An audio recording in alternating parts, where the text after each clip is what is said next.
It's February and the sun is shining brightly today, so that's a good thing. I opened my shades to get some more light in here since I'm doing a video and everything. Now, okay, this video is not a cooking video. This is a video about the angry banana story.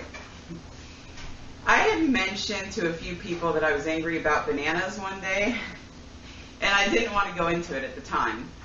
But a few friends kept asking me, like, you know, what's the banana story? Tell me about the banana story. And I thought they would forget, but they didn't. And so I figured I would do a video instead. Like, I was going to write the few people about it in a letter, but it was just like so much detail that I didn't really want to write it all out, and it's easier for me to do a blog on it. And then not only the two people who are inquiring minds that need to know, but also anybody who wants to hear this story can hear it. So here we go, a vlog on Sue's Quick and Easy channel. Okay, so I'm going to tell you a little story, and I have to ask the question before I begin. Is there anything that people will not steal? Seriously. That's what the angry banana story is about. Shitty apartment complexes and bananas. And what is it that a person will not steal? I've heard stories before about people, they'll put something on the side of the road that'll say free and nobody will take it, and then they'll put a sign that says $10 and somebody will steal it. And it's like, it's funny, but it's true. Like, okay, so I'll tell the story without further ado. My husband is a huge guy, okay? He is 6'4", over 300 pounds. He's really huge, and he's bald, and he's very white, so sometimes people think he's a skinhead. And when he gets angry, he gets this, like, wide-eyed, like, scary look. I always tell him, don't look at me that way, it's scary, because he'll just, I can't do it, but he can be very intimidating, let's just put it that way. I mean, his hands are like twice the size of my hands, okay? And he wears like a size 13 ring, and I wear like a size 7 ring. You get the point. And he wears size 13 shoes, and he's big everywhere. But anywho, so I've had people say to me, like, I wouldn't want to meet your husband in a dark alley. Like, he looks intimidating, seriously. And he does, but yet the truth of, and I look like Little Miss Sweet and Innocent, but yet it's kind of reversed when it comes to our personalities.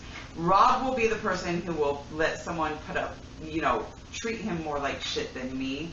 I'll be the first person to just be like, someone's treating me like shit, fuck you. I don't want nothing to do with you anymore. Pardon my language. But Rob's like the kind of person who is like, he'll give people chance after chance, and he'll be nice to people, and he wants to believe everybody's good, and you know, the whole 9 yards. Well, anywho, so one day I was asleep on the couch. I was taking a nap. I was worn out. And I was napping on the couch, and there comes a knock on the door, which Rob proceeds to get up and answer the door. And then, you know, I'm half asleep, and then I hear him talking to someone, and then he goes out to our back porch. And I'm getting up, putting my blanket away, getting out to the back porch, because I was like, what's going on? By the time I get out there, nobody's out there. And I said, what was that all about? And he was like, oh, some kid, some teenager just wanted some of our butts, because we smoke. So he goes, you know, he just wanted some of our butts on the table out here on the back porch, and I gave it to him. And I was like, yeah, that's a bad idea. Because I don't want people thinking, you know, because my husband would have, like, open house, anybody that wants to come through if he had his way. But I don't want people, like, getting things from here, because then they think they can come and take things whenever they want. So I wasn't very happy with my husband's decision to let this kid have some cigarette butts. So, anyways, we noticed that this kid kept on coming and stealing our cigarette butts, and we did not. Rob didn't really care, but I did, because I was just like, I don't like the idea of people on our back porch. That makes me feel violated. Well, anyways, one night, we're assuming it's this kid, okay? So one night, somebody came up onto our porch, took all of our butts, and also a foot kit that I keep. And I had it on the back porch, because I do pedicures, I file my toenails, I paint my toenails, the whole 9 yards to take care of my feet. So I had like this pedicure kit on the back porch that I left out there when I was filing on my nails one day. And they took that, and I'm going, what? Rob and I left that night, and what people do is like they steal something, and then what they don't want, they'll throw it in the stairway. So Rob and I were leaving our apartment one day. We look in the stairway. There's my foot kit. And I'm like, my foot kit!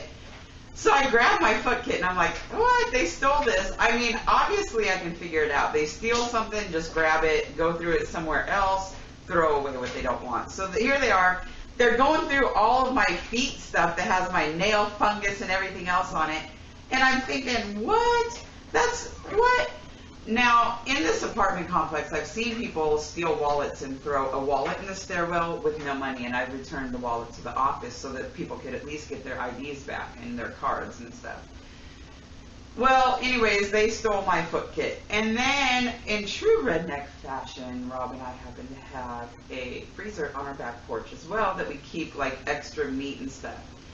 Well, I figured if they're going to steal a foot kit, they're going to friggin' steal our meat and stuff. So I take all of our meat out of the freezer outside, I bring it into the house, and I put in the freezer outside, I just put like homemade chicken stock, our wedding cake, like you're supposed to keep the top, and then after a year, you're supposed to eat a piece on your 1-year anniversary. Well, I put that in the freezer outside because Rob and I really don't want to have a piece of year-old cake anyways.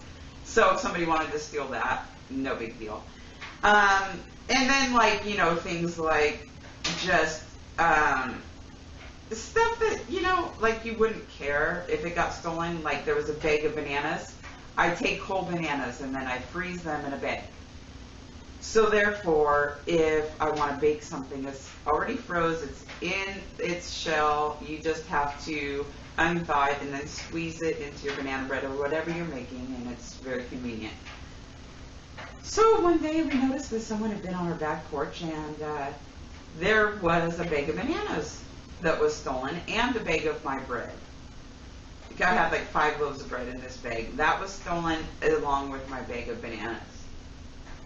And I'm going, they had to just grab and run, because who would steal a bag full of bananas? It doesn't make sense. They're old bananas that I saved for baking.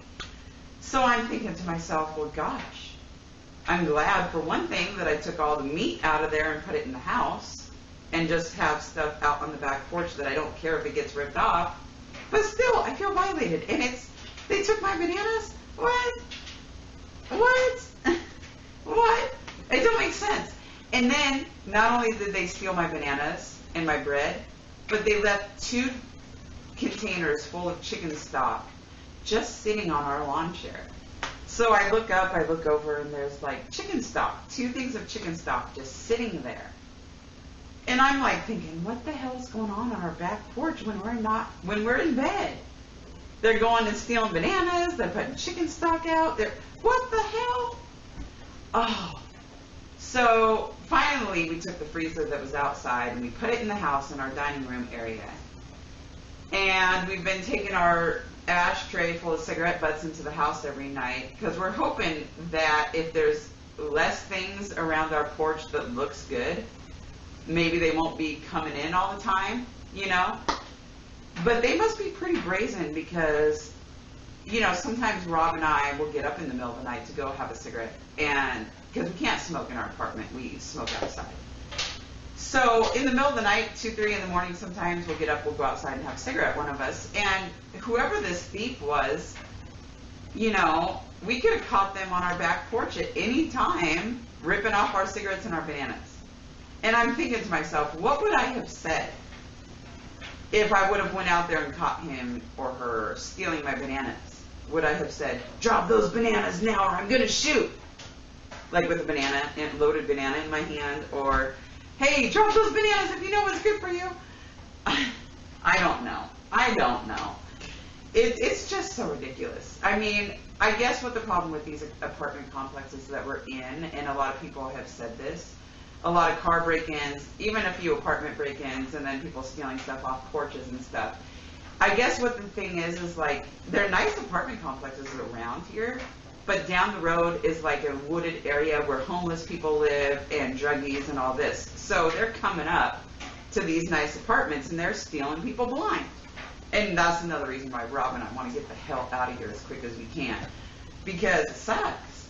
I mean, now see, Rob, like I said, he don't care that people stole stuff from us, because he's gotten stuff all his life stolen from him from family members and he don't care. But I do, like, I hate being stolen from. I've gotten stolen from in my life, and I hate that feeling. I feel not only that they invade my personal space and it's a violation, but I get pissed off when people take my stuff. If it don't belong to you, keep your hands off of it. You know, I mean, if I can't afford something, I'm not going to go steal something from someone else. I'm just going to go without. You know, if I need food, I'll go to a food bank. If I need something to keep me alive, there's resources for that. And if there's something that I just want, but I can live without, I'll live without before I'll steal from someone. I'm not going to, thieves just, One of my pet peeves is thieves. I hate thieves. I think that thieves should get their hands cut off. That's my feeling, because like I said, I've been stolen from before, and I get a very angry feeling about it. And I don't know what the hell these people are going to steal off of our porch next, considering they were taking butts, and butts that have been up my husband's butt, because once he found out that this kid was stealing, or whoever, it probably was this kid. Once my husband found out that someone was stealing our cigarette butts, he shoved a few up his ass, and the people still took them. So they're smoking my husband's butt while they're smoking our butts. I don't know. What can I say? I'm just bewildered. Banana theft. It's a problem in Seattle, Washington. Rotten banana theft or old banana theft. Watch out for it in the neighborhood near you, because it could be coming. So anyways, now we have our freezer in our house, and we only have things like on the back porch, like a couple broken tripods, old charcoal, things that if they want it, they can have it, basically. A bag full of potting soil, half full. There's a real steal for you. I don't know what's up with people. I mean, the world's going mad. It's going mad. I'm mad, but in a good way. Well, I mean, not mad as in mad about my theft problem, but I'm crazy, but in a good way. So anyways, I just wanted to share my angry banana story with anybody that wanted to hear it. So enjoy. Talk to you guys later. Thanks for joining me. Bye.